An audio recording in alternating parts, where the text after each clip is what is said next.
here for the public defense of the thesis of Joris Van Houtven.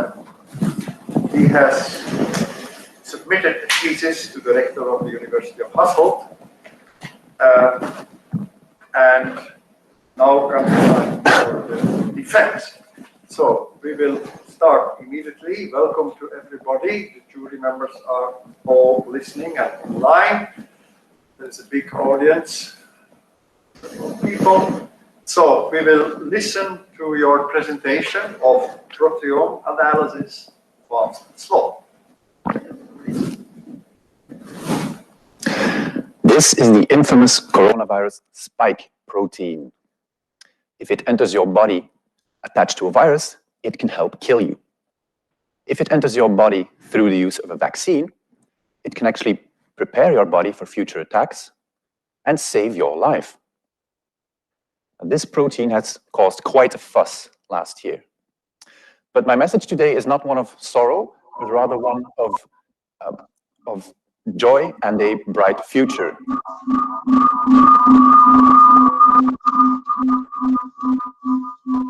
So can everyone turn off their microphones? That would be great. So the message I bring to you today is not one of sorrow, but one of hope and a bright future. Today, I want to convince you that humanity, through science, has access to formidable biotechnology, and that I have played my part in making that technology a little bit better. Dames en heren, ladies and gentlemen, familie, vrienden en collega's, dear colleagues, friends, and members of the jury, welcome to the show of proteomics, fast and slow. And the clicker stopped working. Here we go.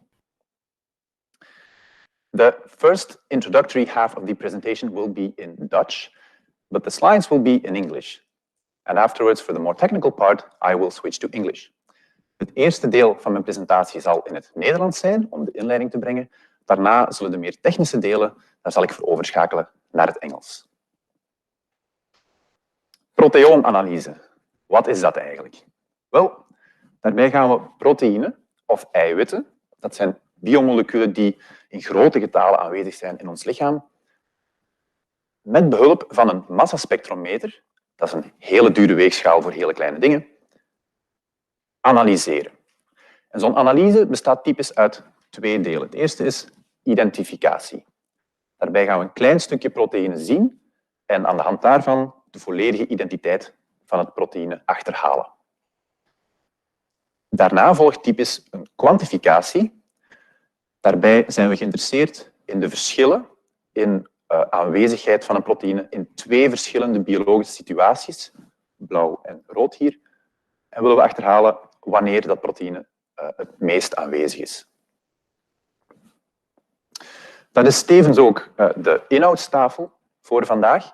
Ik begin met een introductie, dan tot het veld, dan geef ik een overzicht van wat ik gedaan heb in mijn onderzoek en waarom dat belangrijk is. En daarna ga ik het hebben over de twee stukken software die ik geschreven heb voor Prism voor identificatie en QSequan voor kwantificatie.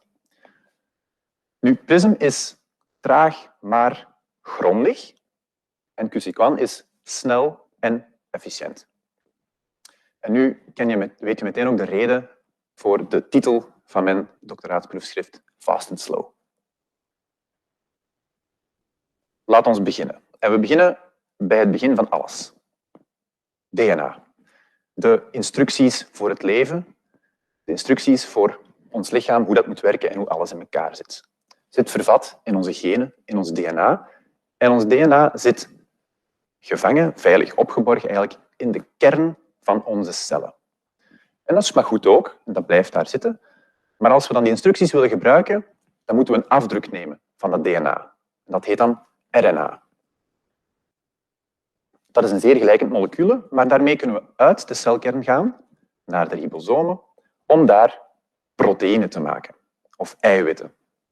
En dat zijn de sterren van de show vandaag. Straks meer daarover, maar eerst wil ik even aangeven dat die drie verschillende types moleculen ook aanleiding geven tot 3 onderzoeksdomeinen. Genomica, transcriptomica en proteomica. En Proteomics is de studie van het proteoom. Dat is de verzameling van alle proteïnen die voorkomen in een levend wezen of een cel of een biologisch staal. Oké, tof. We gaan dus proteïnen onderzoeken. Maar die zijn een beetje moeilijk te hanteren in het secondje. Eerst ga ik uitleggen wat die proteïnen zijn. Wat doen die eigenlijk? Dat zijn de gereedschappen van ons lichaam.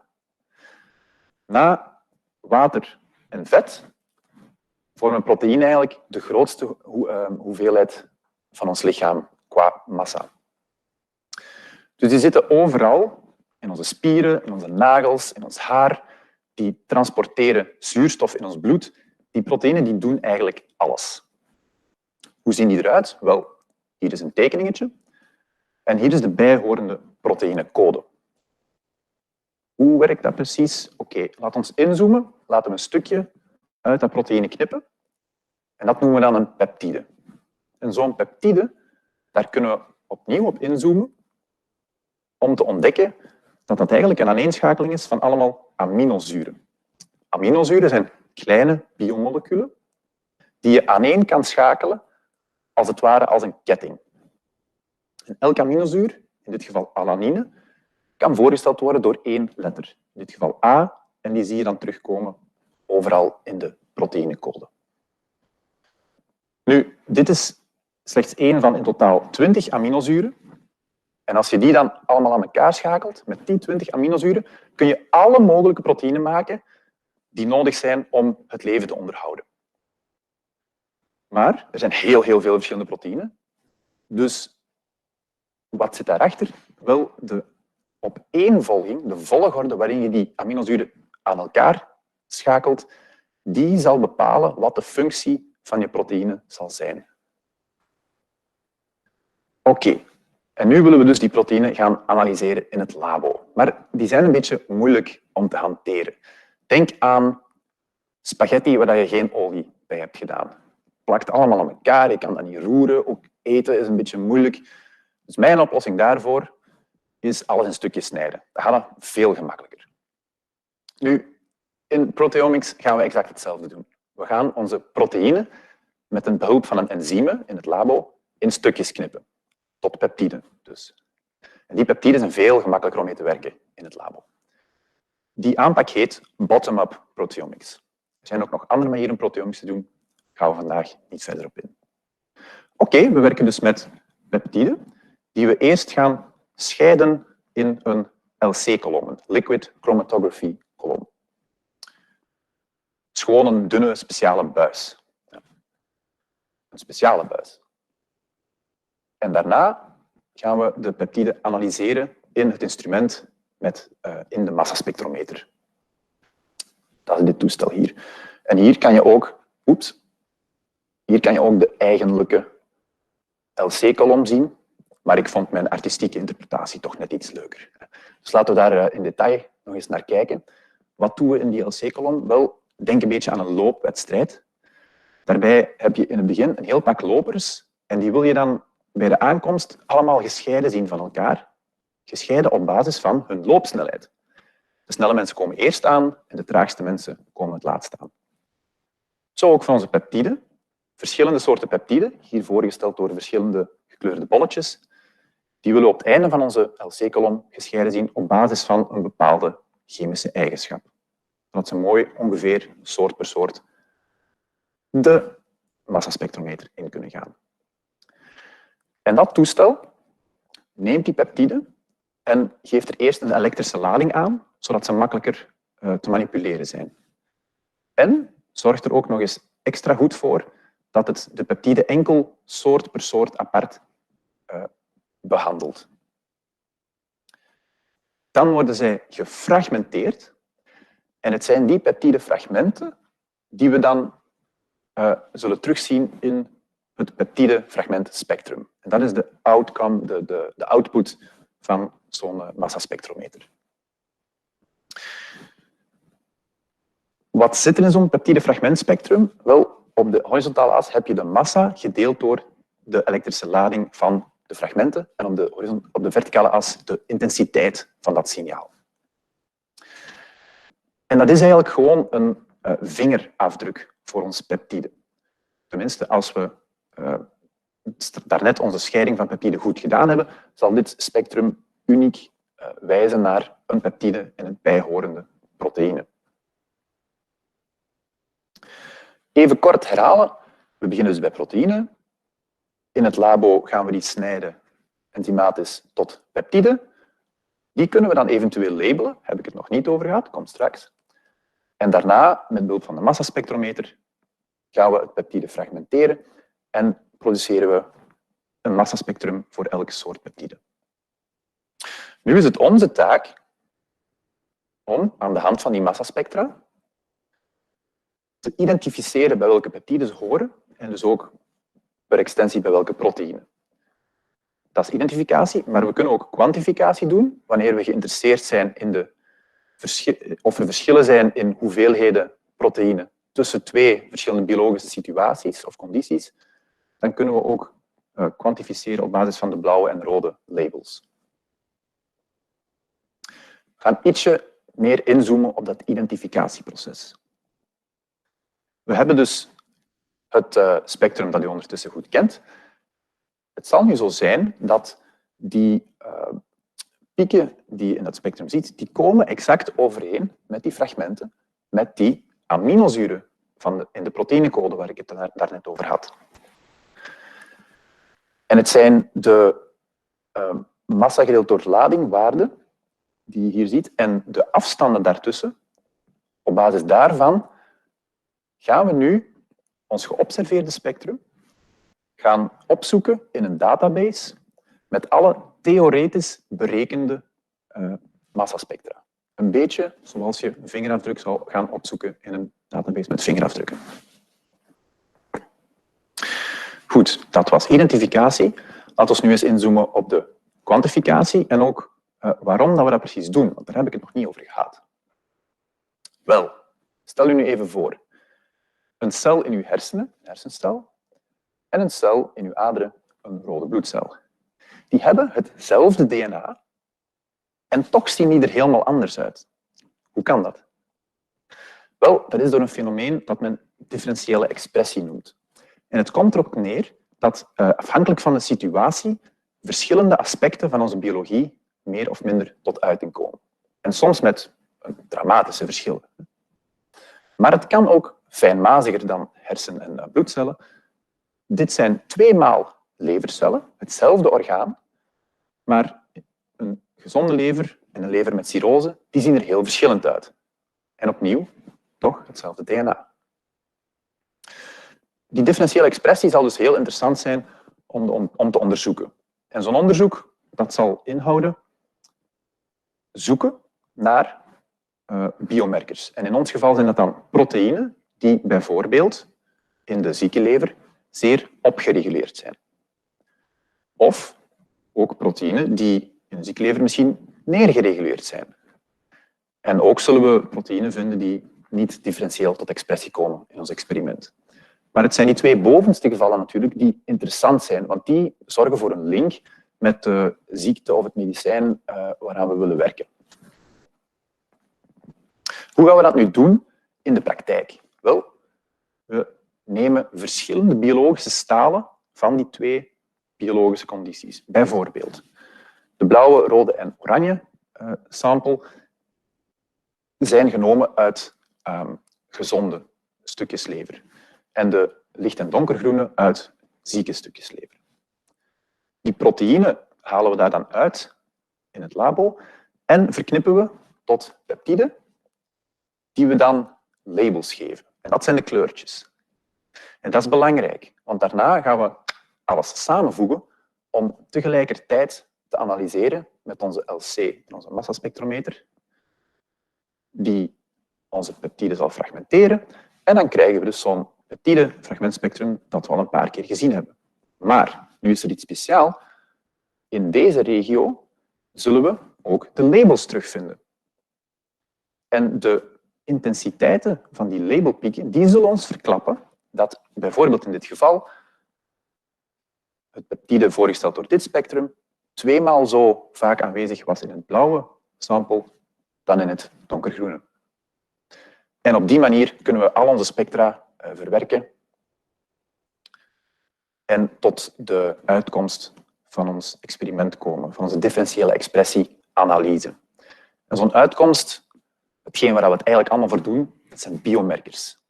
Biomarkers zijn biologische moleculen die ons iets vertellen over het verschil tussen twee biologische condities. Voor elk proteïne zullen we dan een log2 fold change krijgen. Dat is een maat voor het verschil tussen de condities. En een p-waarde. Dat is een maat voor de statistische significantie van het verschil. Elke stip in deze volcanoplot, die komt straks nog terug in het gedeelte over QSEQuant, elke stip hier zal een proteïne voorstellen. En het zijn de proteïnen die zeer opgereguleerd zijn of zeer neergereguleerd en met een hoge statistische significantie, die zullen onze mogelijke biomarkers zijn.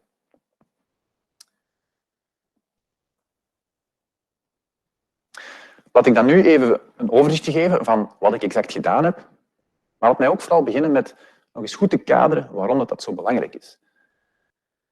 Proteomica is heel belangrijk om goed te doen. Stel u voor dat men dat spike-proteïn van het coronavirus nooit had gevonden. Dan hadden we vandaag de dag waarschijnlijk nog altijd geen vaccins en was de situatie volledig uitzichtloos.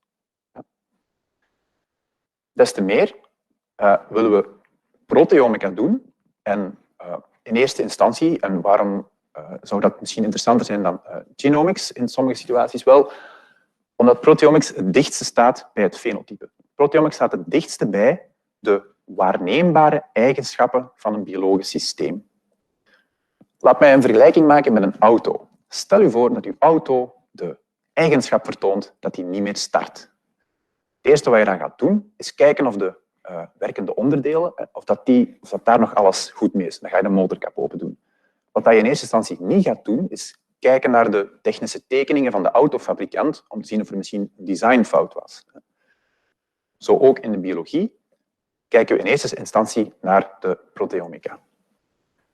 Reden te meer nog, omdat eigenlijk alle wegen naar het proteoom leiden. In die zin dat als er ergens iets aan de hand is met je lichaam en er is ergens iets differentieel tot expressie gekomen, dan zal je dat altijd ook te zien krijgen in het proteoom. Er zal altijd wel één of ander proteïne zijn dat daar invloed van ondervindt en dat dus op- of neergereguleerd is en dat dus een mogelijke biomarker kan zijn. Nu, die zoektocht naar biomarkers die loopt niet altijd van een leien dakje. Zo is in Amerika bijvoorbeeld onder de geneesmiddelen die in een fase 1 klinisch onderzoek zitten, slechts minder dan 10% daarvan wordt uiteindelijk goedgekeurd door de FDA. Daar kunnen verschillende oorzaken voor zijn, waaronder dat men de analyse iets te snel heeft willen uitvoeren en op een mogelijke biomarker gesprongen is, die dan uiteindelijk toch niet echt relevant bleek te zijn. En dan heb je een paar jaar klinisch onderzoek en heel veel geld de vuilbak in. Anderzijds kan het ook zijn dat zo'n biomarker misschien wel relevant was, maar zo'n massaspectrometrie-experiment, dat produceert enorm veel data, honderdduizenden spectra. En we zijn al blij als we daar de helft van kunnen identificeren. Nu kan het misschien zijn dat de meest relevante biomarker in de andere helft zat. Pech. Dat zijn twee grote problemen die wij gezien hebben in het onderzoeksveld. En waartoe mijn onderzoek een oplossing biedt. Meer bepaald, door de 2 stukken software die ik heb geschreven, QSEQuant, dat heel snel en efficiënt de onderzoeker helpt om de stekker eruit te trekken wanneer het over een vals positieve gaat en om alleen maar aandacht te spenderen aan de datasets die er het meest toe doen. Anderzijds hebben we ook Prism. Dat is een trage, maar wel grondige methode, die grondig alle data gaat inspecteren, zodat we het identificatiepercentage kunnen maximaliseren. En dat niet alleen voor toekomstige experimenten, maar ook voor historische data. Dus we zouden in principe goedkope biomarkers kunnen vinden door die historische data te reprocessen zonder dat er een nieuw experiment nodig is. Dit is de inhoudstafel mijn doctoraatsproefschrift. Ik ga het er niet in detail over gaan, ik zou er natuurlijk uren over kunnen praten, maar 2 delen, identificatie, kwantificatie. En het is misschien fijn om te weten dat aan bijna elk hoofdstuk een publicatie gekoppeld is geweest. Vandaag, en tot dadelijk dus, zal ik inzoomen op 2 meer technische aspecten, PRISM en QC-Quan, en ook een beetje over constant, dat is het normalisatiealgoritme waar rond QC-Quan gebouwd is. This is the beginning of the more technical part. I will now zoom in on 2 chapters in my thesis, PRISM and QC-Quan, and also a little bit about constant, which is the normalization algorithm around which QC-Quan was built. Let's start with PRISM. Identification. What's the problem again? This is the problem. The same data set analyzed with 3 different methods, and you get 3 different outcomes. That's not right, right? Something's up. So, what's up? Every identification method is built around its own brilliant idea on how to do that, and maybe tailored towards its own data set that the type of data that they had in mind. Now, over the years, they develop this and they add some more functionality here and there. And in the end, you end up with something like this. And not that this is bad or something. These methods are very meritable, but they do use their own heuristics. And heuristics are tricks that you use to speed up the identification process, but at the cost of sensitivity. So each of those methods has their own blind spot. That's also why these Venn diagrams I showed don't completely overlap. And you might say, well, can't we just combine them and then we don't have any blind spots? Well, but that's not that easy because their methodologies are very different, and even their outcomes may have sort of different formats. So it's a bit like comparing apples and oranges, or pears in this case. That's why we believe proteomics needs a universal benchmark to make objective comparisons between methods. And therefore, it also needs a universal identification method. And that is exactly what PRISM aims to be. PRISM aims to be the outer Venn diagram that identifies everything that is identifiable. How do we do this? Well, by not following the usual recipe for database search engines, so identification methods. We don't do precursor mass filtering, no enzyme specificity, no intensity filtering. We don't use any of those. PRISM is assumption-free without any heuristics. That makes it universally applicable, but it also makes it quite slow. So why on earth are we doing this? And we're doing this because we can. Today we can. But 3 decades ago, the first identification methods that were developed, they had no other option than to use heuristics. Computers were simply too slow to do anything more thorough. But today we have supercomputers, and this allowed us to tackle the same problem, but from a different angle. And that angle is that of mass pattern matching. A mass pattern is an ordered collection of pseudo-ions which have no mass, only relative positions defined by the amino acid sequence of the protein. Let me go over that more slowly. It's an ordered collection of pseudo-ions that have no mass, only relative positions, defined by the amino acid sequence of the corresponding protein. And these patterns come in different shapes and forms because, for instance, if you consider the C-terminal ions, in CID fragmentation, this would correspond to B ions. It maybe looks like this. And then for the N-terminal corresponding fragments, that would be, for example, the Y ions, the pattern is reversed. If maybe it was a doubly charged pattern you want to show, then the pattern is squished, etc. I want to compare this approach and set it apart from 2 of the state-of-the-art identification paradigms. And the first is traditional database searching. There you have a database of peptide spectra. And you want to match it with your observed spectrum by looking at the exact mass pattern, exact mass values of the peaks. The second is de novo search. And there you start out with focusing on the spectrum itself. And here they use the differences between the peaks. And they calculate all the different possibilities that amino acids would fit between these peaks. And when they have their collection of amino acid sequences, they can, for example, do a BLAST query against a database with, again, peptides, and this time in textual format. What PRISM does is protein spectrum matching. So we use a database with protein sequences, and not peptides, which means that we are independent of enzyme specificity, to name one thing. And we also look at the difference between the peaks, just like de novo, but we only allow the fixed patterns that we have in our database. How do we do this in practice? Well, with the help of the comprehensive protein convolution algorithm. Think of the mathematical operator convolution that you are used to, but implementations in software are unfortunately not fast enough to solve our problem. So what we did is make a discrete variant of convolution, which is much faster for our use case. And it works like this. Here is a theoretical database pattern, for example, in C2 form.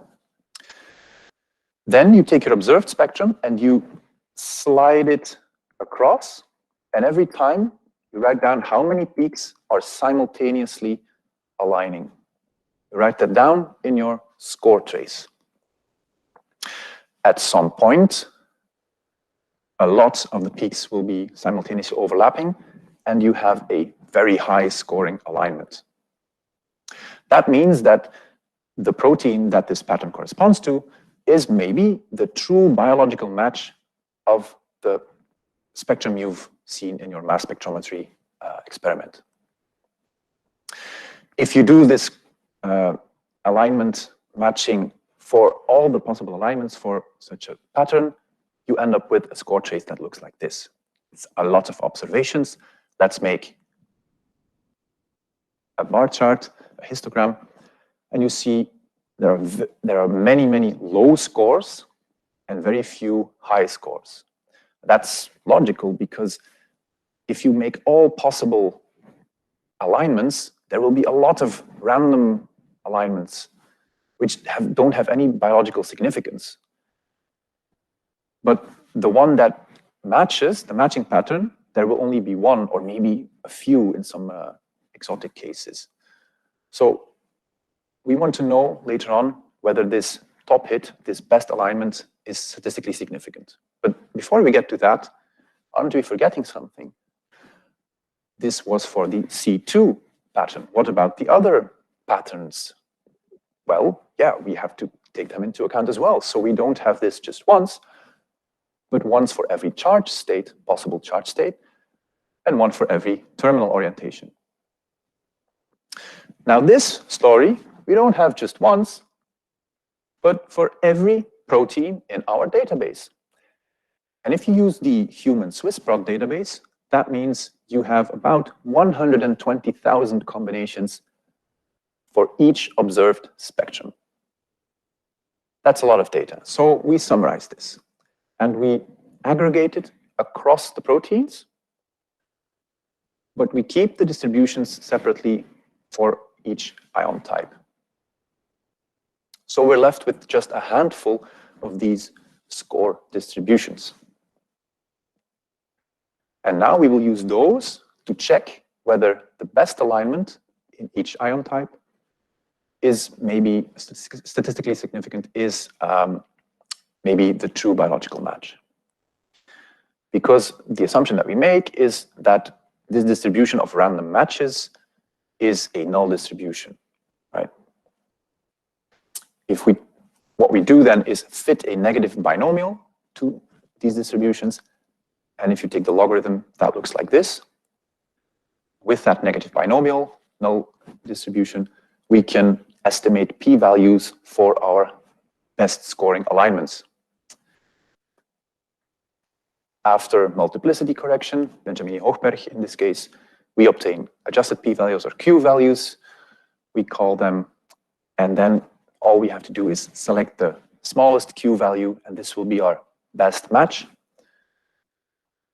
We can trace back the corresponding alignment that gave rise to this q-value, and with that alignment, we can find out which protein gave rise to this score, and even the pattern, the region in the protein pattern that was matched. Good. Looks good in theory, at least. What about practice? We took a data set from a very popular paper in our field, and we took their 100 best identified spectra. And they used sequest, a well-established method, to make their identifications. We ran PRISM on this data set, and it turns out that in 84% of the cases, we find the same answer. And in just one case, we had a disagreement which PRISM thought was a significant finding. Now you might say 84, that's great, that's good but not great. But actually this is great, because PRISM is, at this point, barely more than just counting overlapping peaks, while an identification method like sequest has been in development for, well, 3 decades. This is way more complex. In fact, we looked at these orange disagreements manually, and we immediately saw that we could make them green with some rather simple changes. So we are excited about this. But this wasn't what we were looking for, right? We don't want PRISM to confirm what we already know. We want to see new things. So that's what we tried. And that's what we did. We took 100 spectra that were not identified by sequest, and PRISM was able to identify 15 of them anyway. For example, look at these orange ones, which all correspond to this protein. I manually verified that the precursor mass of these spectra checks out with this peptide. The point is, the first 4 amino acids are not visible in the spectrum. That's weird, and that's probably why sequest did not pick it up. But luckily, PRISM did.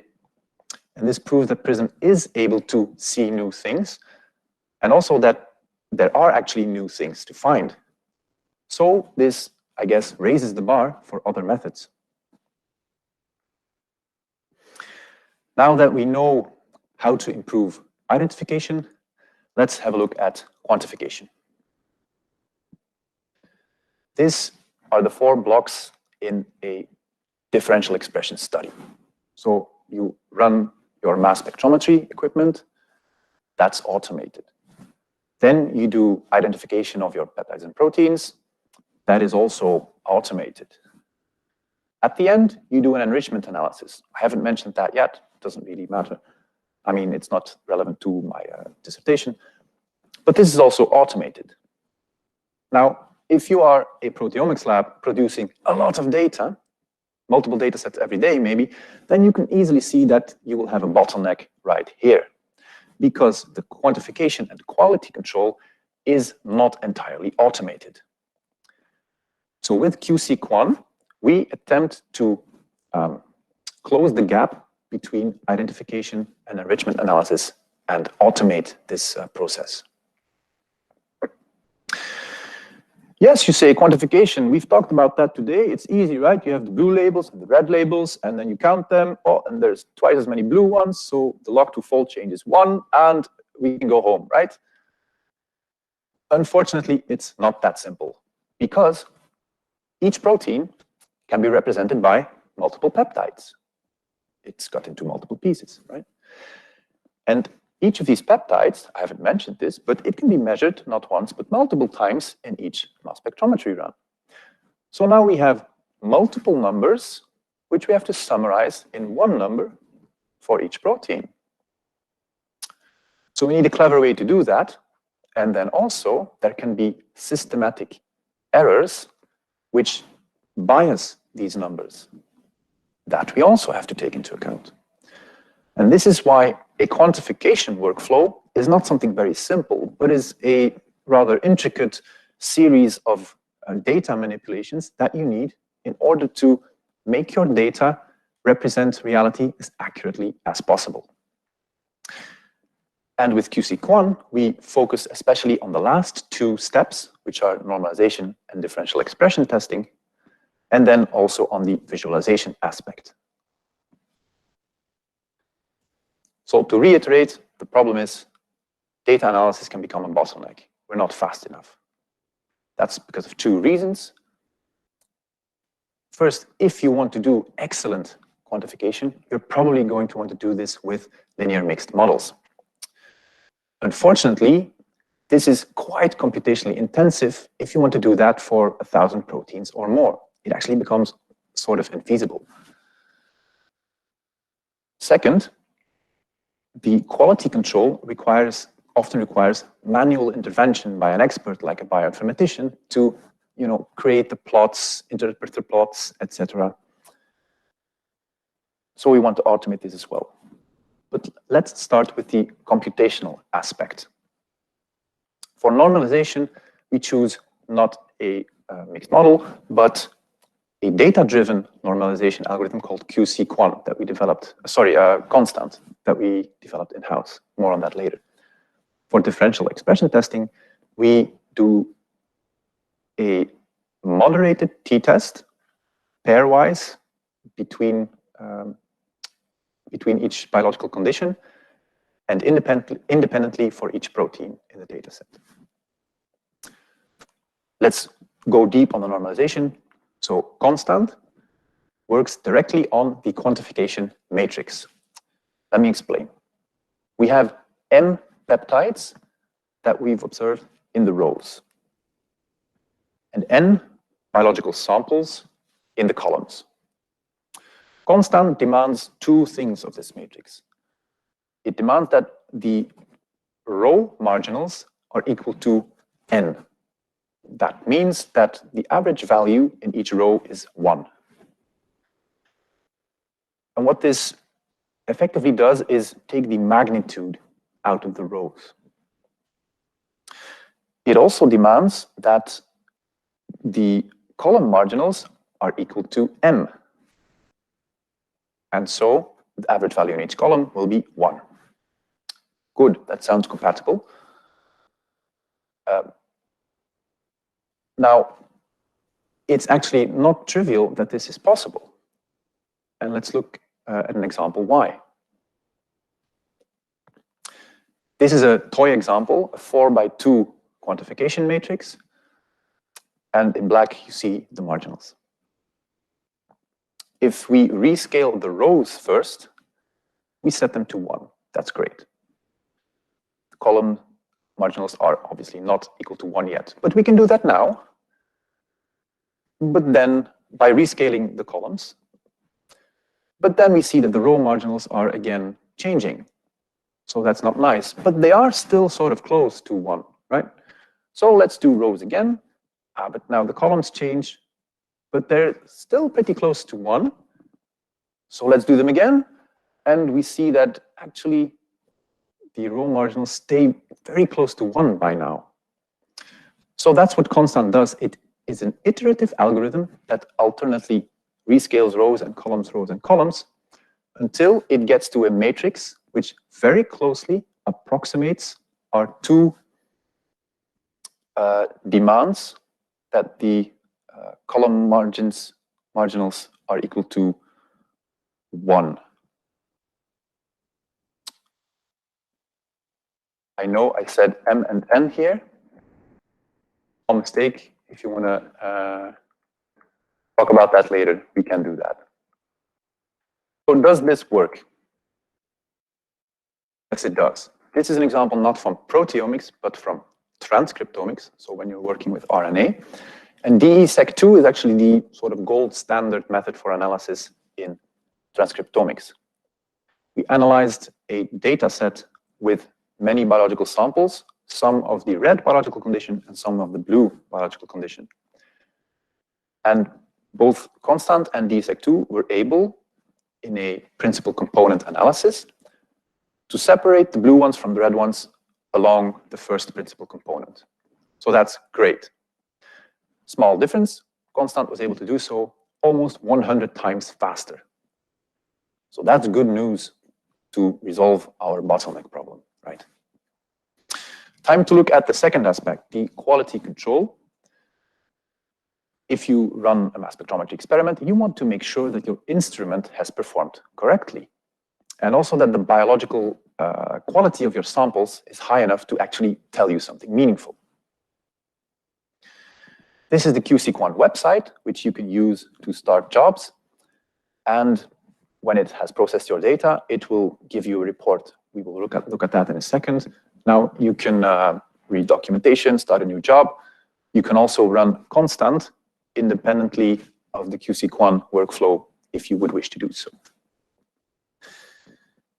This is an example report. It has many figures, volcano plots, principal component plot, hierarchical clustering plot, calibration plot, and a plot that informs you about the precursor intensities of the spectra that were used for identification.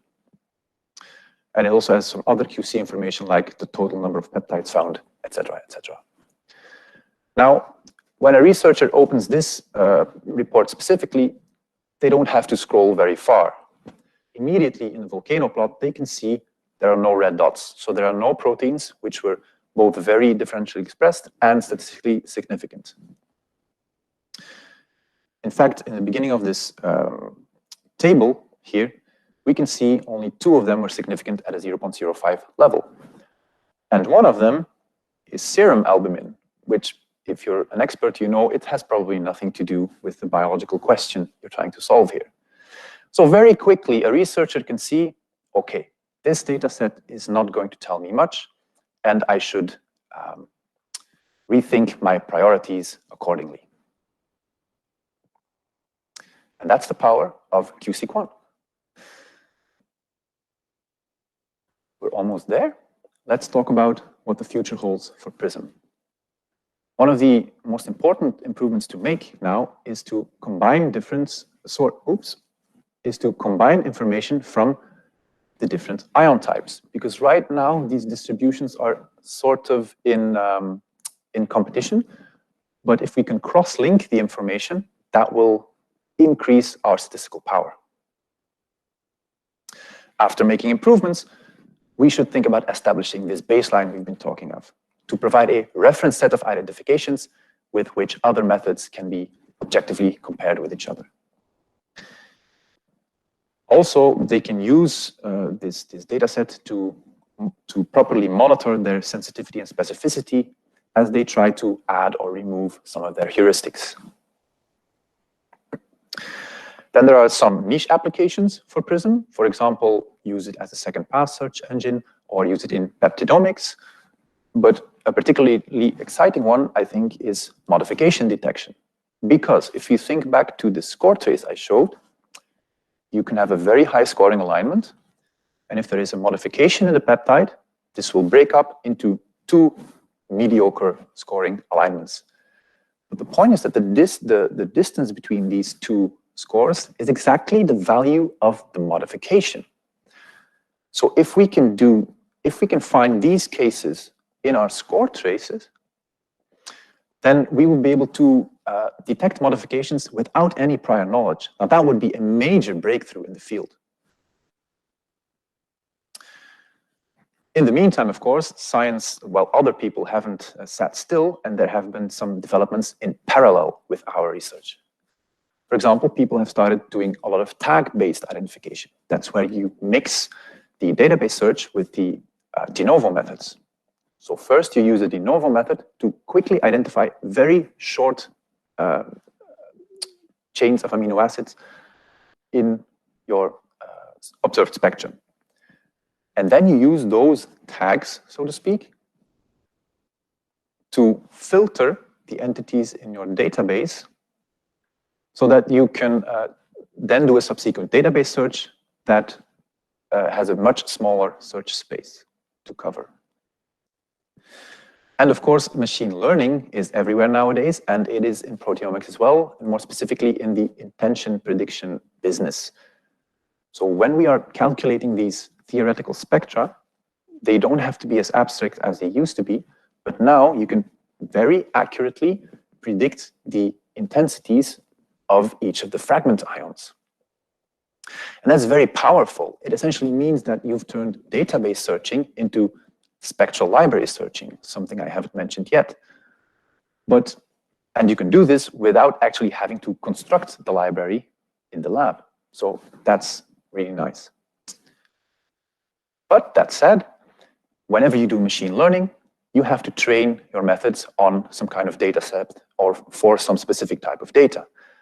So what if you want to use an entirely new type of data and you want to find truly novel things? That's when I think a method like PRISM will come in and will always be relevant. PRISM uses the mass pattern approach, which makes it universally applicable. And for that reason, it was also picked up by a famous proteomics influencer who blogged about it on his website. Some future work to do for QC-Quan. Well, it's now Elixir acknowledged. That's very good. Thanks to Dirk for that. So what we can now do is improve the user interface and user experience and then promote it as a recognized triage tool. For Constant then, the one thing to work on is interoperability with existing R and/or Python packages so that other researchers can even more easily incorporate it in their own workflows. Now, QC-Quan is a little bit one of a kind. We do not know of any other quantification workflow that promotes itself as a sort of triage tool. So I do hope that we can capture a lot of market share and help people resolve their bottlenecks, save time and money, and allocate resources more efficiently.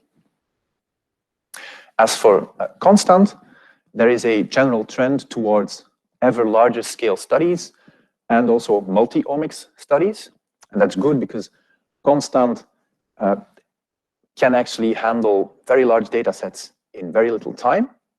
And as we've seen, it's applicable not only to proteomics, but also to transcriptomics and perhaps other omics fields as well.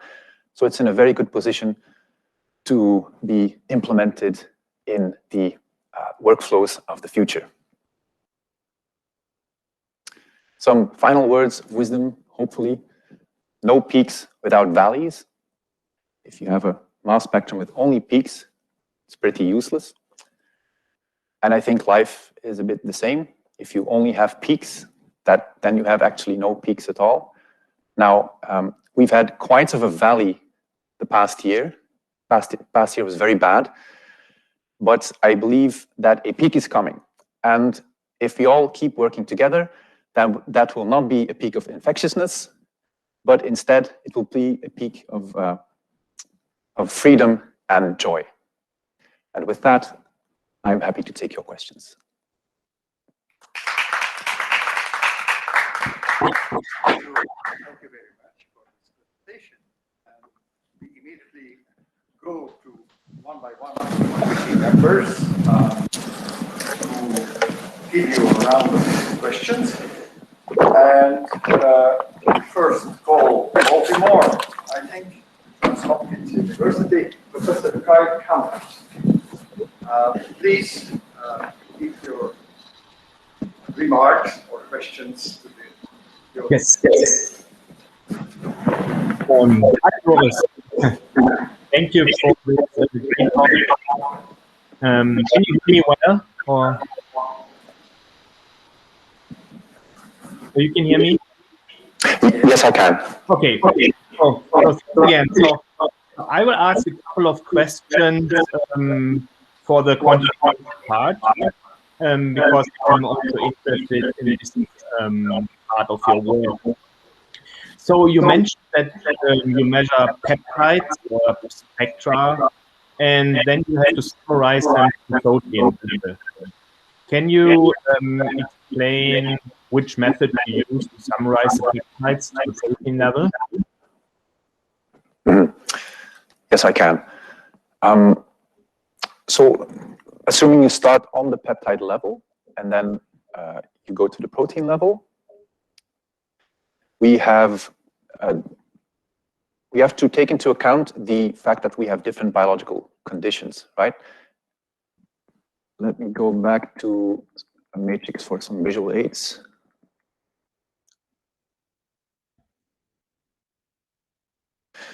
Well, you're on the peptide level, and let's say samples 1 and 2 are from one biological condition, and samples 3 and 4 are from another biological condition, and you want to compare the two. Then we take all the peptides belonging to the same protein. So, for example, peptides 1, 2, 3 are belonging to the same protein. Within each sample, the default setting is to take the best representative. That means, that's something I haven't explained here, but you have peptide spectrum matches, and for each peptide detection, you can actually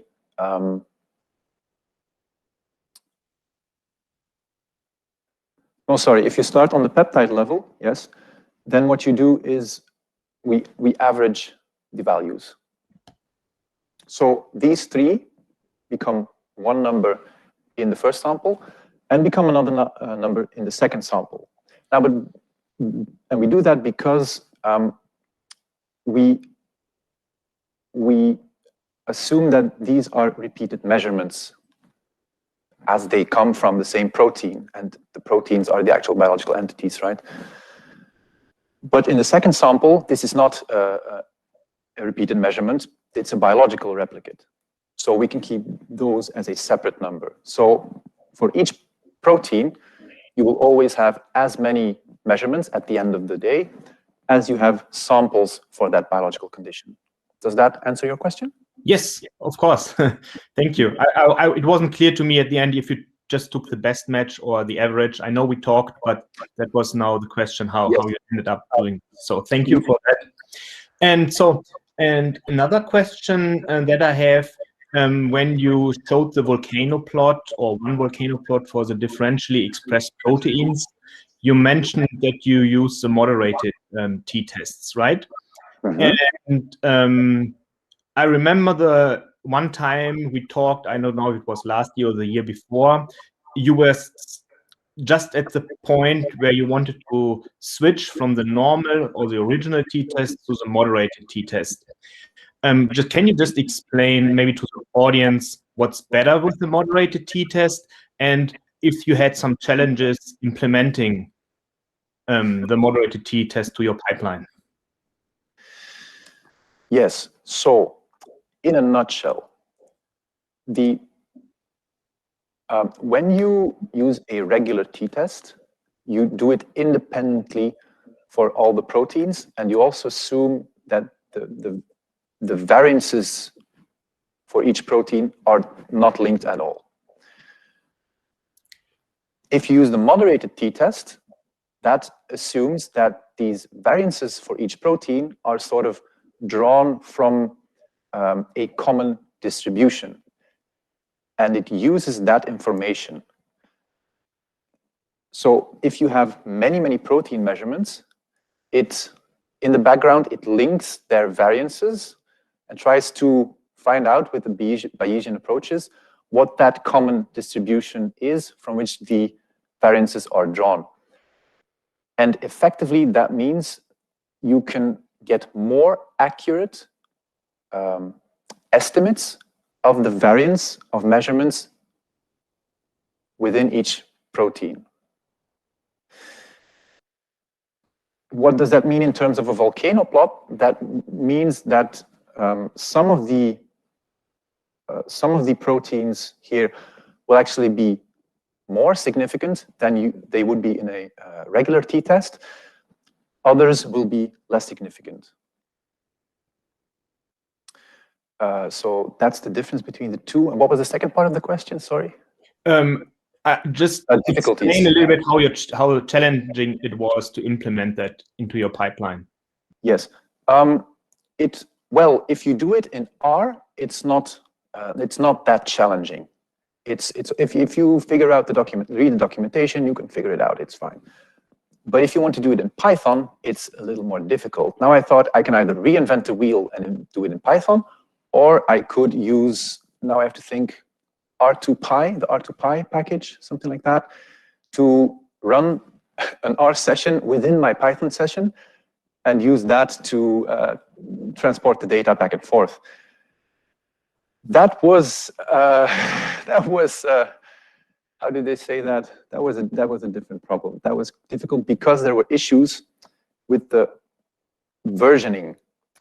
The R version I needed to run the moderated t-test had to be at least some specific R version. I don't know which version exactly, but the R2Py package, which had sort of stopped or paused development at that point, could only handle R versions up to some other number.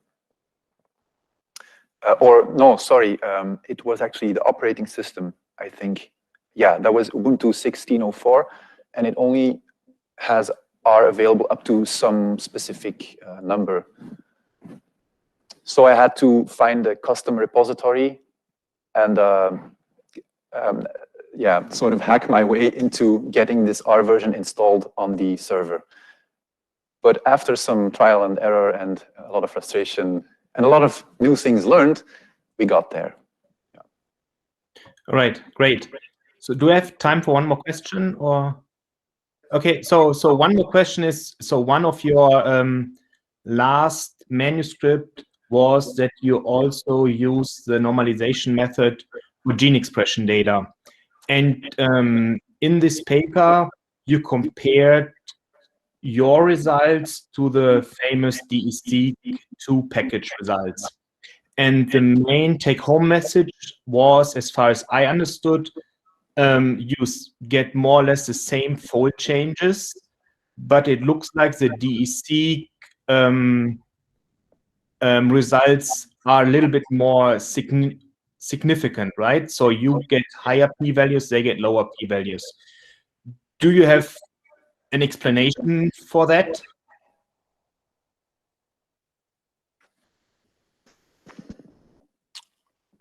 I mean, I'm just curious.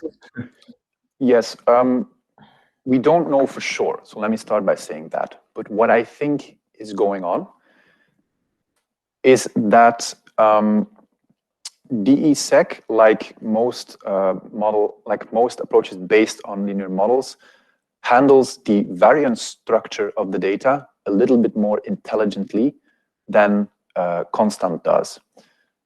But it's precisely this variance structure that will, that will drive the statistical significance of your findings, of your fold changes. So yeah, I think the answer lies there. Okay, so yeah, these were my main two questions. So thank you very much, and we can move on to the next one. Thanks. Thank you, Professor Kappers. Go from Baltimore to New York. That's not too far. Professor Ashkenazi, New York University. Thank you. Can you hear me okay? Yes. Yes, we can. Okay. All right. So first, I'd like to say I really like this entirety of this thesis very much, because it represents a very good exemplar of mass informatics as a topic, which is the bioinformatics of our field being mass spectrometry. There's a nice mix of qual and quant, meaning identification and its challenges and quantification and its challenges. Now, you chose, in the way you present this work, to talk about a slow instance of qual, meaning identification, and a fast instance of quantification. I think you might generate the impression that one aspect of proteomics is slow and the other is fast. And so just as an exercise in quick thinking, can you give an instance of a fast identification and a slow quantification, an exemplar of the converse of your thesis? Just for, you know, fun. Yeah. So a fast one would be, I guess, MS-Fragger. That's for identification. It's a fast identification database search engine, and a slow quantification method. I'm going to hurt some people now, but is, for example, the one I've talked about. That's linear mixed models. Those are really great, but if you have a lot of proteins to process, then they become slow, just because of the sheer number of calculations you have to do. Okay, so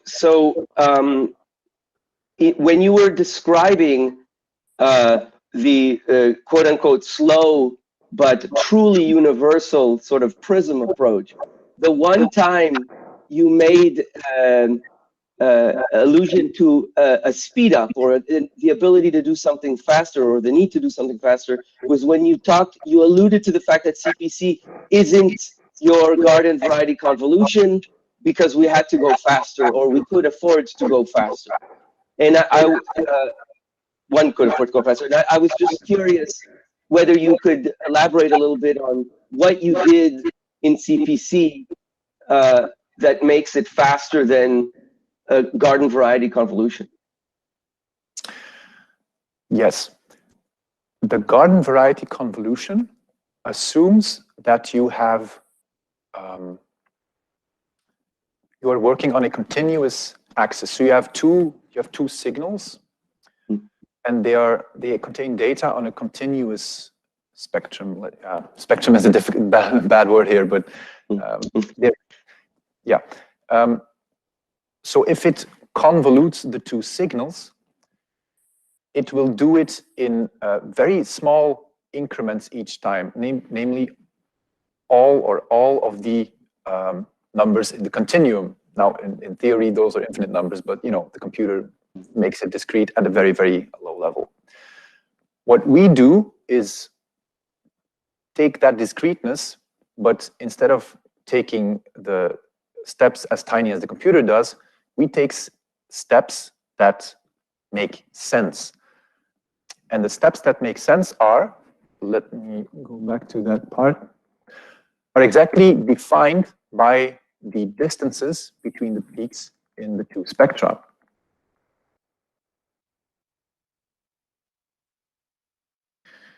Come on. Yes, almost there. So every shift that I do is exactly that large as the next difference between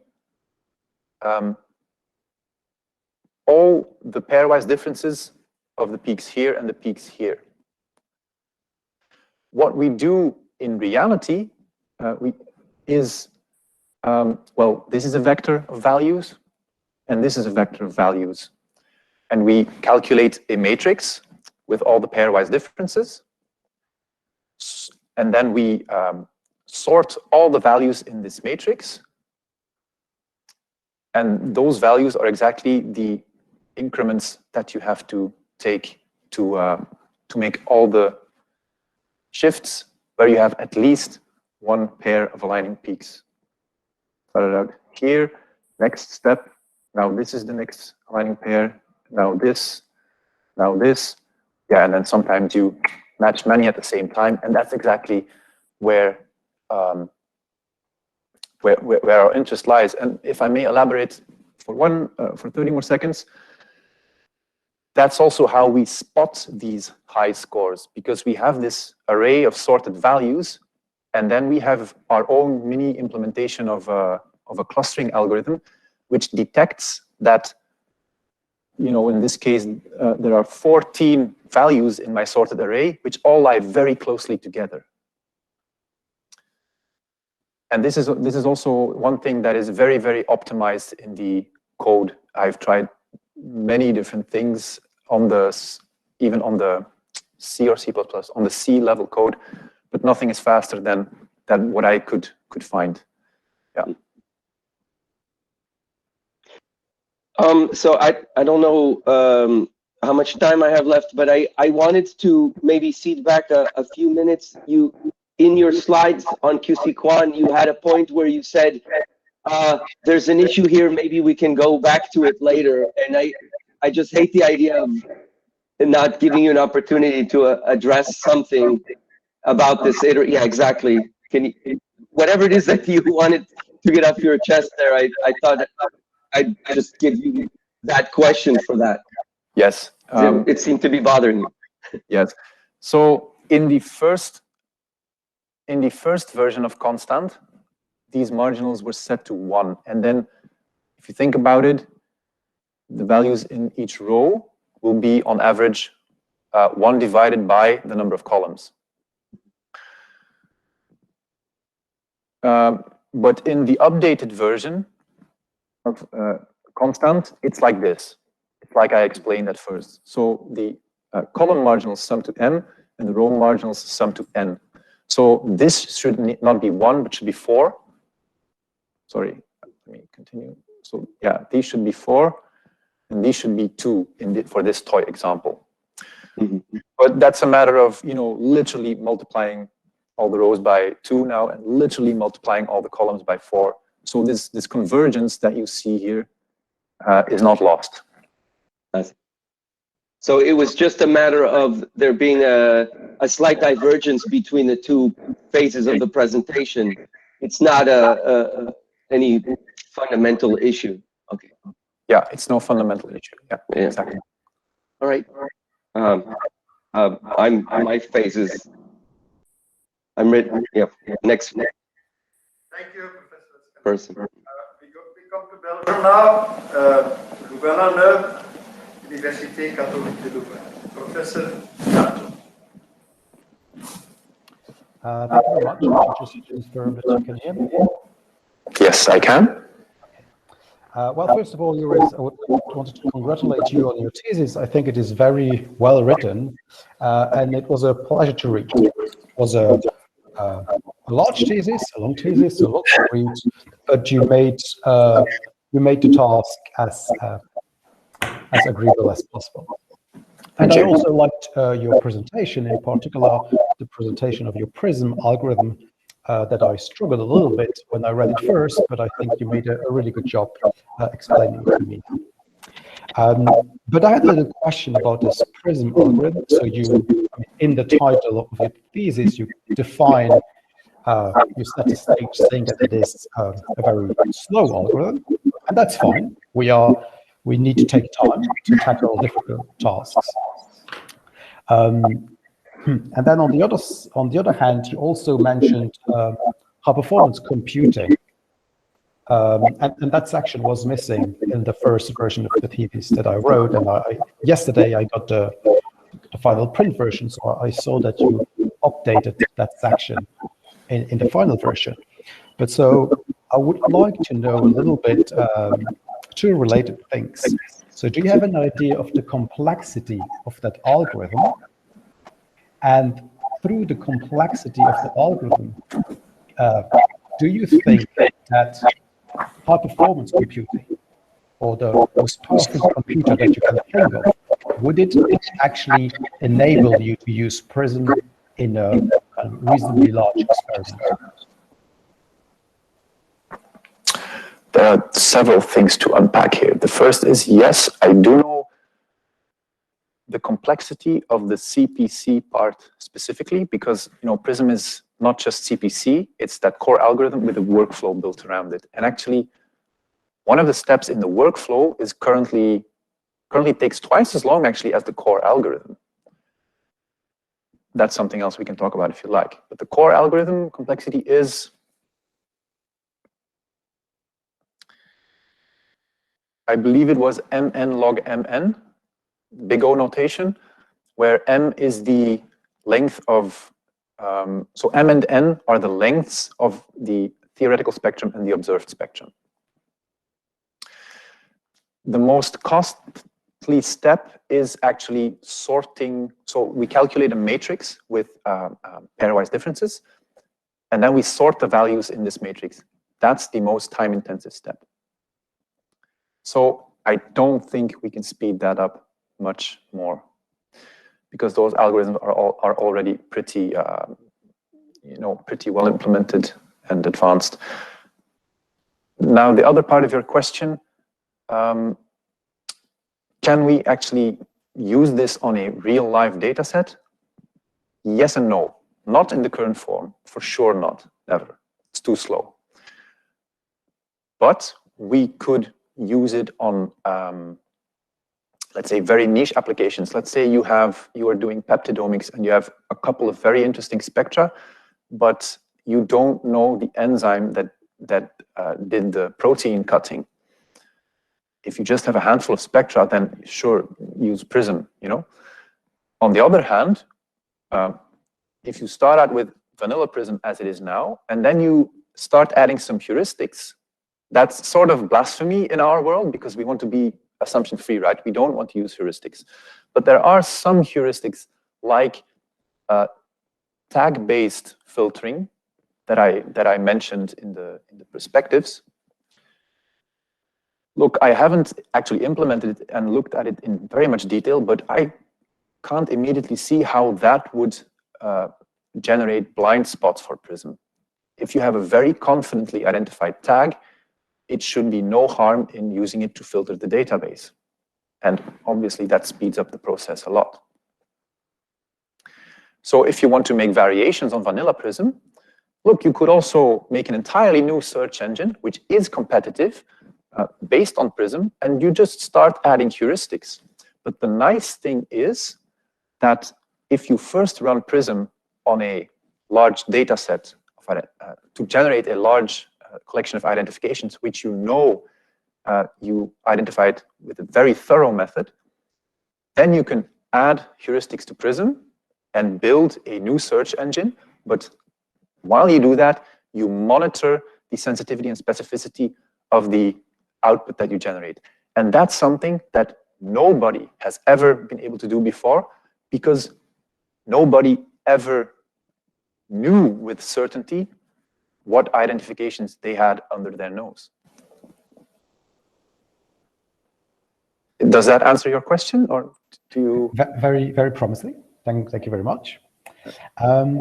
And so I have a little bit more time, so I wanted to ask a second question. Could you show us the PCA plots where you compare DE-seq and your constant normalized data?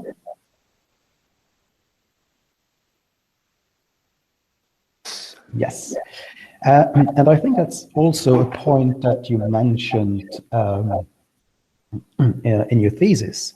And I think maybe we can see it on these PCA plots, because in addition to the colors, red and blue, you also have shapes, circles and squares. And from looking at that PCA plot, it looks like that the right figure, constant, also managed to separate the second dimensions, the shapes, where we have circles and squares on one at the top or at the bottom, whereas the separation is maybe less clear, and certainly for the red condition in DE-seq2. So does constant D also improve on batch corrections when there are any in the data set? And if so, could you try to elaborate on this? Yes, it does. Now, in theory, so should DE-seq2. Constant could, in theory, remove any source of variation that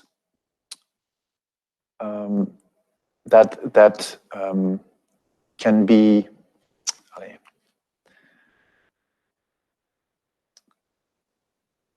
represented as a multiplication of either a full column or a full row in the data set.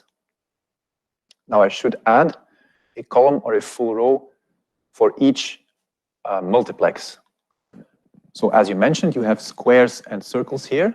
So for each multiplex separately, you could have one of these multiplications, so different sources of variation, and constant can take care of that. Now,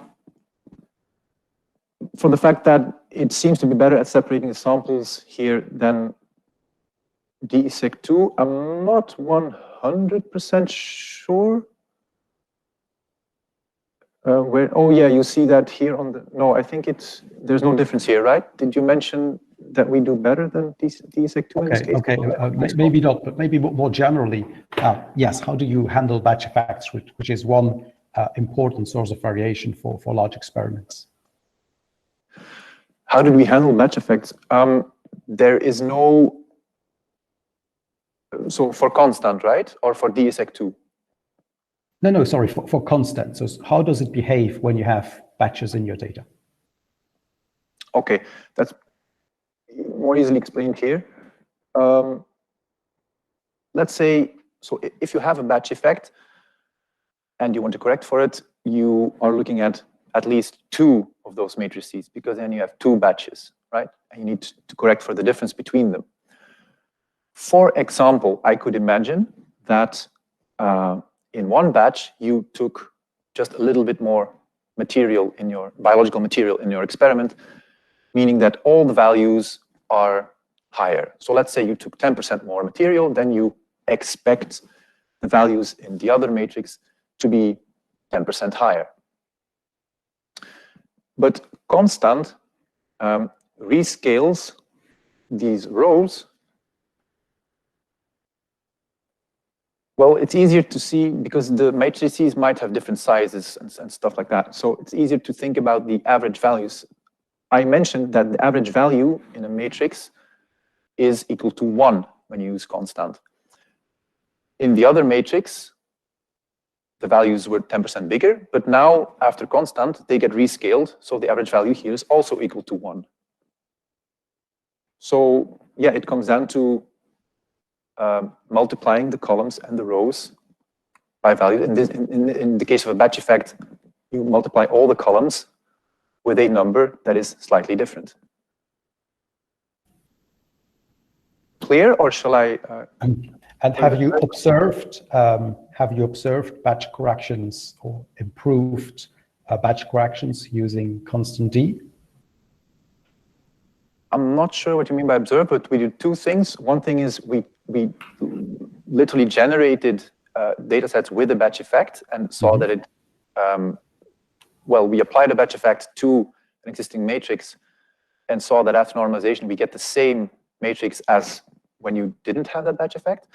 And also we have analyzed data sets like the one here, where I should actually make a plot of the raw data as well, the unnormalized data, to show this, but I'm pretty sure that there was a batch effect in this data set, which seems to be more or less removed, not entirely, so you would want this sample to be over here with the others, right? But to be more or less removed, yeah.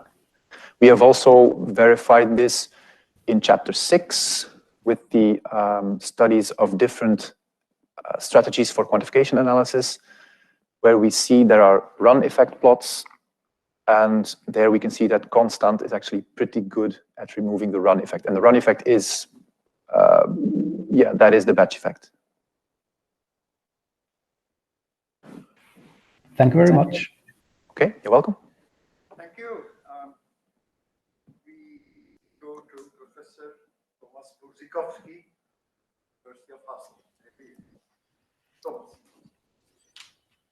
I hardly hear Noel, but I guess he mentioned my name, right? Yes, I mentioned your name. Okay, well, I assume it is. All right, Joris, I have a couple of questions. As usually, time will fly. My first question is as follows. In your dissertation, when you discuss, for instance, the application of and comparison of constant with DSEC2 in transcriptomics, right? You use everywhere correlation plots. Okay. Can you tell me, is correlation coefficient a coefficient measuring agreement? Sorry, could you repeat that last part? Is correlation Coefficient a measurement of agreement? How do you define agreement in that context? Well, also, then I should ask you, how do you define agreement? Because in your chapter, you are after agreement of, for instance, log-fold change between constant and DSEC, right? So now you go after agreement, but you present plots for correlation. So my question is correlation a measurement of agreement? Yes. It is? I I see what you mean. No, hang on. I see what you mean now. I understand the question, I think. Okay, so the question is simple, so answer maybe yes or no. Is correlation a measurement of agreement or not? It depends. Depends on what? It depends on whether the relationship is linear. Well, no, I'll help you there. It's not. It's a measure of association, okay? So Yes. do you have your dissertation with you? So I have it, yes, I have it. Can you look at figure 8.4? Yes. Now, there's a plot of log two-fold change for mouse, right? On y-axis, you have constant d. On x-axis, you have dsec2, correct? Yes. The correlation is 0.98, and to even give a p-value, which indicates that it's very high. The statistics significantly different from 0, right? Mm-hmm. Are you looking at the figure? Yes. Can you tell me that, well, could you really confirm to me that this figure shows an agreement between the log two-fold change for dsec and constant? Yes, but there's actually more than just correlation. Well, exactly. Namely, we should also take into account, let's say, if you're like, I don't have a similar plot on the computer, but you should look at how far these points are removed from the lead line, which represents the identity line, right? The line where the measurements would be exactly equal. You could have exactly. Joris, but my point is, if you look at this plot, and I'll give you my opinion, you see that around below 0, for dsec below 0, you have log two-fold values for constant, which are higher than for dsec2.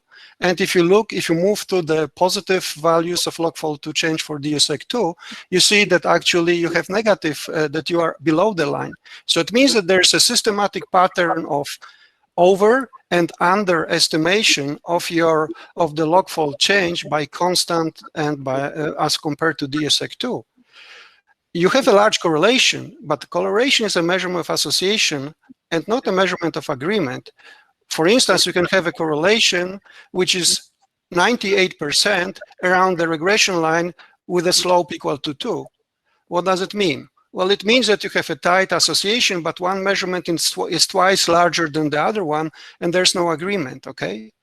Mm-hmm. So, well, my comment about that is that in many places, I think you are going after, you try to show that your method is actually as good or agrees with what the other does, but you never, actually the correlation plots are not a measure. Correlation is not a measure of association, but it's not a measure of agreement. It's just a measure of association. And the high correlation doesn't mean that the two measurements are in agreement, okay? And this plot, to me, shows is that there's a systematic effect or systematic under and overestimation, if you want to call it this way, for constant with respect to the dsec2. So my question would be, okay, if I tell you this now, okay? If I tell you my doubt that the correlation as you present it and the plots which you present here do not capture what you are after, they do not capture the fact that the two measurements give you a similar value, would you give me an idea how could you go about this, how to quantify or illustrate that? Would you have an idea how to do it? Quantify or illustrate the agreement. So the fact that log two-fold change for constant and dsec2 are actually agreeing that they are close in value or give you exactly the same value almost. Would you have an idea how to do it?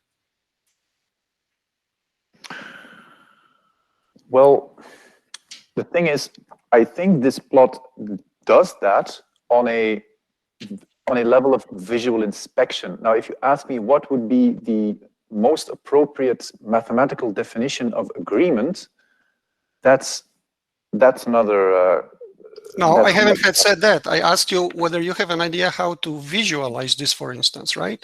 Other than the correlation plot, which I said raises my doubt. So I don't ask you about the mathematical definition. I would just like to know whether you would have an alternative visualization idea. It is used, for instance, in omics as well. You could use, well, no, that's only distribution. You could use a spaghetti plot, for instance. Well, you don't have repeated measures here, right? Or you don't have longitudinal trends here, so spaghetti plot is not something. Ever heard about MA plots? Yes. Well, exactly. MA plots are plots of agreement. And they allow you to look at how the difference between the two measurements looks against the mean value. And if you see, large variability, so you in the differences, or for instance patterns, then this is actually taken as a signal that there might be wrong. There may be something wrong with agreement. Okay, one question. Thomas, may I ask? So you would make an MA plot of the fold changes? No, well, log difference, yeah, you take the difference between the log fold changes and you plot it against the average of them. Yes. And that's actually a plot which is used, and that's a classical method of Blunt and Altman, who actually show that this is like you can actually make limits of agreement there, for instance, and you can assess agreement based on that. Now, a question coming to your quantification. I think you said that, all right, you have an automated procedure, and then what you do, you have this workflow, and you automate also the analysis, and you even showed the slide where you showed some result of the t-test versus reference condition B, I guess, and then you said, oh, from this you could immediately see that, oh, I think it's this one, yeah, where you would see, oh, there's nothing going there on, okay? Now, I mean, do I understand correctly that your workflow at the end of the day spits out those t-tests between pairs of conditions? Yes. How about an experiment where you are after those response findings? So where you would have like a couple of groups treated with different concentrations, and you would like actually to see whether there's a dose effect. And how would you go about analyzing such data when your program only uses t-tests, pairwise t-tests? Yes. So it can handle data sets where you don't have a case control, but you have, let's say, a control at multiple cases, and it will, as you have mentioned, make only pairwise comparisons. Okay. Yes. All right. So, but that means that in a sense, if I would like to ask, for instance, whether there is like increase, let's say, of magnitude of 2, right, with increasing dose, I mean, in your software, this type of analysis will not be by default possible, right? So, I mean, that means that the researcher should be aware that for this type of experiment, they might need something else than the pairwise t-test, right? Mm-hmm. Yes, that's true. Now, we do envision QSeq1 as a sort of triage method. And I think you would agree, perhaps with me, that if you see differences in a pairwise comparison, let's say you see a difference in each of those pairwise comparisons, you would expect a difference also in the what do you call it, in the statistical analysis type that you are getting at, right? No, I would tell you that there might be situations where you cannot see the differences when you have a lot of noise, but if you fit a linear regression line, you can detect a coefficient which is different from 0. So there may be situations where your analysis will lack power. Yes, that's true. Okay, so now this is you said if you want to make very fast decisions and you want to prioritize the most interesting data sets. So if you have 5 data sets and let's say 3 of them do not show any differences, 2 of them do, it might indeed be that one of those three would show differences if you were to use the proper statistical analysis. And you can do that analysis if you want and if you have more time. But perhaps it would be more time efficient to first focus on the two data sets that do show a difference. And that's sort of what this tool helps you with. Well, but I mean, I think you're at the beginning, you said that you would like to have tools which actually give you like a higher chance for finding something new, right? So actually what you say is opposite to that, right? Because what I'm arguing is that you may have a data set where the pattern is not obvious at the first time, at the first glance by using pairwise t-test, whereas if you would use the linear regression, you could actually detect an interesting signal. And that is actually the idea of being more sensitive, which you outlined at the very beginning of your presentation. But now you argue that it will be that you want to go other way. Maybe you first focus on things where the signal is clearly visible and do not spend that much time on this less clear signal. So I think this is a little bit contradictory with what you said at the beginning of your presentation.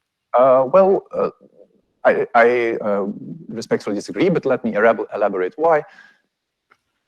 First, one thing, when I talked about seeing more, that was mostly for the PRISM part, and the QSIC1 is mostly about the efficiency part.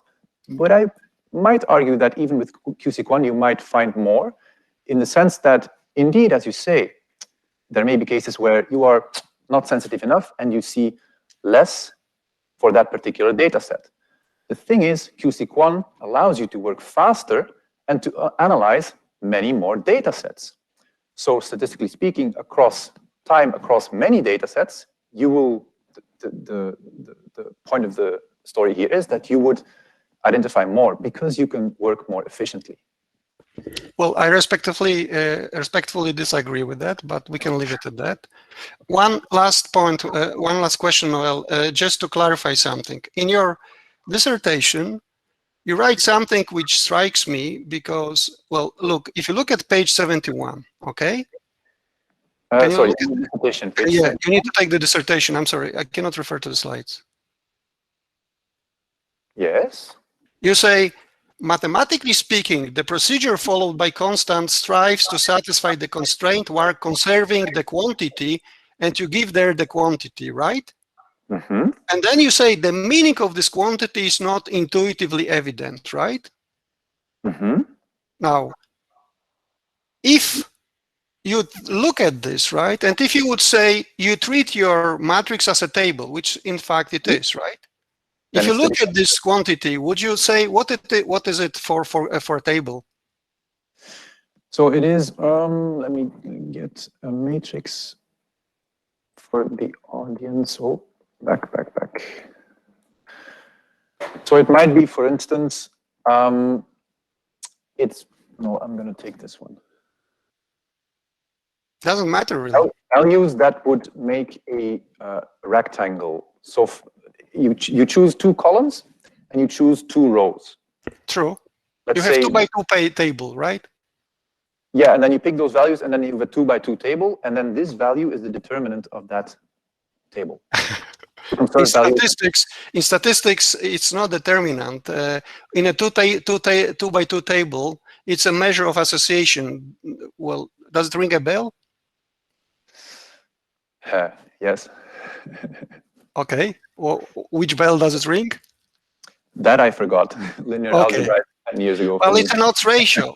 So essentially what happens is that you have here like relative magnitude of, let's say, the values in the 2 columns conditional on the 2 rows, right? So essentially, well, this algorithm, this iterative proportional fitting algorithm, is a very well-known algorithm for fitting log linear models to tables. And essentially what it does, it actually preserves the odds ratio, that's odds local odds ratios in your table, which essentially means that, well, it's not exactly true what you said regarding your mean values being 1 in your constant approach. The point is that in this algorithm actually makes the margins homogeneous, as you said. You give them the same numbers. So it removes the magnitude, but it preserves interactions in your table. So it means that it doesn't distort your data, and those interactions can be actually seen as popping up there in these odds ratios. Okay. So I think if you think about constant there, there's a nice book by Bishop, Holland, and Feinberg where they actually describe this, and they actually put some theorems about that, which actually indicate why this thing does what it does. So last question: you have tried so hard, but in the end, does it really matter? Did you get the reference, Tomasz? Which reference, sorry? In your dissertation? Yes, that sentence that you just Well, okay, come on. I do go to Graspop, right? All right, that's it, Noel. Thank you. Thank you, Tomasz. Now we come to the co-promoters. I will start with Professor Laukens from Yes, so I think that was me. I could not understand it very well. So, Joris, let me congratulate you with where you are right now, and especially not just for the work, but for the original and personal way that you have presented everything. I appreciate that. As a co-promoter, I had my chance to ask you questions, and we had already a lot of great questions. So I think I'm happy to give the word back to the chairman and congratulate you.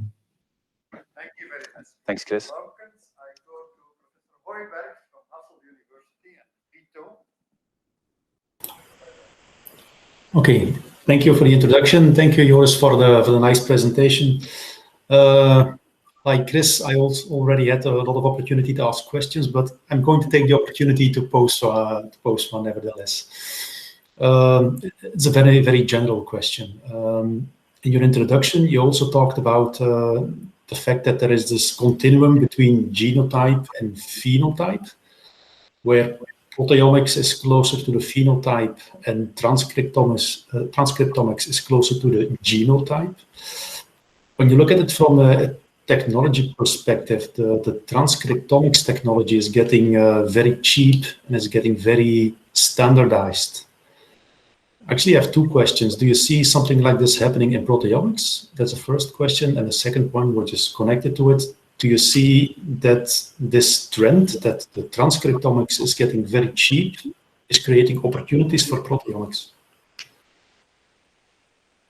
So the first question, do I also see that proteomics is getting standardized and cheaper? Did I interpret that question correctly? Yes. So transcriptomics is getting cheap and standardized concerning the data analysis.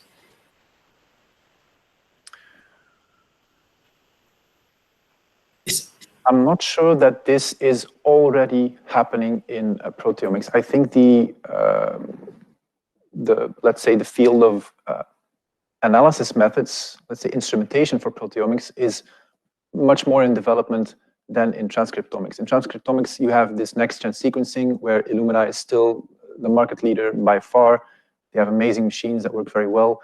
In proteomics, we also have amazing machines, but there's a lot of innovation. So the last couple of years, I've seen people who are migrating towards, for instance, now ion mobility spectrometry, which you add, let's say, on top of your mass spectrometry to get even better separation of peptides and even more,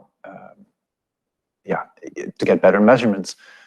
So now, most people are moving in that direction. I wouldn't say everyone. I'm not familiar enough with all branches of proteomics, but to be short, I think the field is not as mature as in transcriptomics. So this point of maturity and of standardization is a little bit further away. The second question you had was, could you repeat it, please? Yeah, sorry, I posed two questions. The second question is, since transcriptomics is getting cheaper, I think it is making sense to combine the two techniques, proteomics and transcriptomics, in single experiments. And can this create opportunities for proteomics? It probably, I'm sure somehow it can, but let me think of how. So first of all, these would then be multi-omics studies, right? Where you try to integrate the two. Off the top of my head, I could imagine if you do the transcriptomics experiment first and you are talking really about the same samples, or you took samples from the same biological replicates, I can imagine that after you look at the RNA expression data, you already know what proteins to expect in your proteomics experiment, and you can, for instance, do the MS1 selection a little bit more, you can do it a little bit better because you know more or less which peptides to expect and you know where to look. So if you put the two in tandem, it could improve the, for instance, the selection process in mass spectrometry. And I'm sure there are other examples as well. Does that suffice, or would you like some more? No, I was just probing, just seeing what your thoughts are about this topic. Final question, because it's getting late. You talked about fast and slow proteomics. My final question is, which one of those two did you appreciate the most, and why? Oh, that's a difficult one. Which one did I appreciate the most? I think PRISM was most intriguing because I had to build something more or less from the ground up. QC1 was also very nice because I got to work on an algorithm that existed, but then I had to build the infrastructure around it from scratch. So this website and this web server, I did it mostly by myself with some help from VITO IT. But PRISM was especially intriguing also because of that, that modification detection I talked about at the end.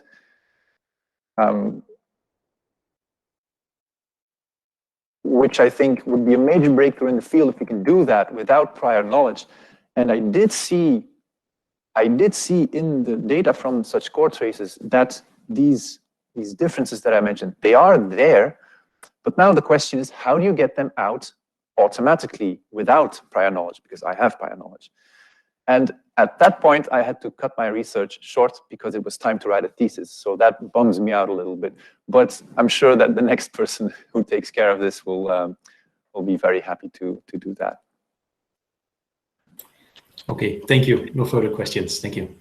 Thank you, Jeff. And now we come to Promoter, who is sitting here at social distance. Aha, yeah. Wait, Dirk, I have a microphone for you.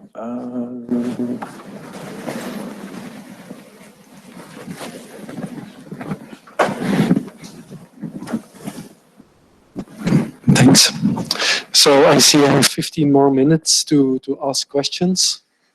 Just kidding. I think your brain is melting right now. So I have a lot of opportunity to talk to you during the last 4 years. So I will skip my questions and reserve them for another time. Thank you. Thank you. Finally, we have, since this is a public defense, I give the opportunity to big audience, more than 50 people listening to this talk. So, is there anybody in the audience of the listeners who wants to ask a question? Geert, if you're listening as well, this is your cue. Yes.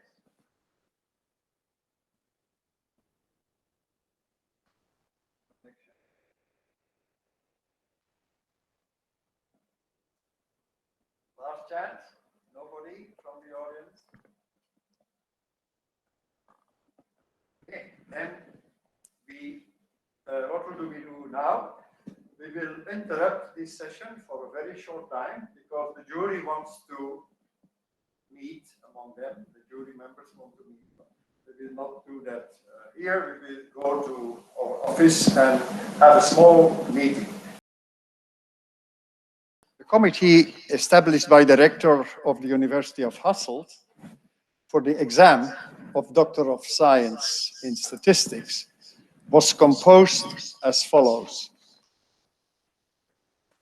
Professor Veraverbeke, Chairman, University of Hasselt.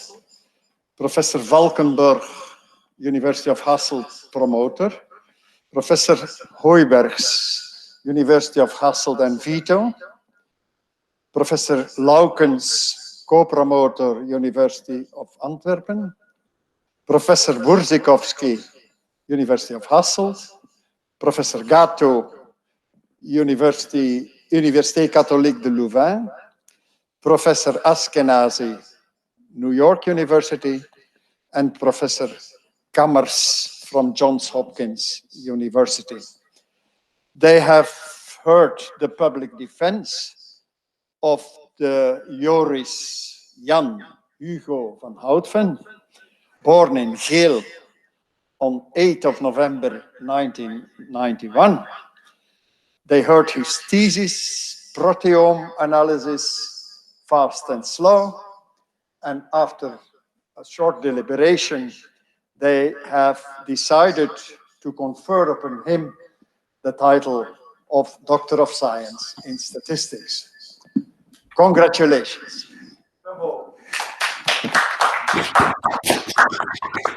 Thank you very much, everyone.